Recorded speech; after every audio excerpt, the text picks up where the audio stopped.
Saudara, seorang siswi Madrasah Sanawiyah di Lumajang, Jawa Timur jadi korban peluru nyasar di sekolahnya. Korban dibawa ke rumah sakit terdekat untuk mendapatkan perawatan medis.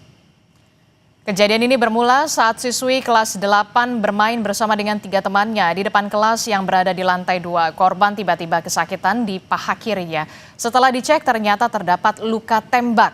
Korban kemudian dibawa ke rumah sakit untuk mendapatkan perawatan. Pihak sekolah bilang kejadian peluru nyasar sempat terjadi di sekolah ini sebelumnya, namun waktu itu hampir saja mengenai pekerja bangunan.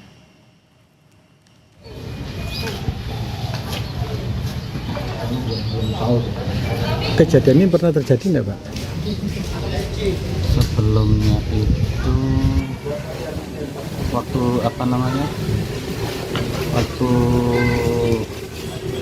kalau kena enggak pernah terjadi.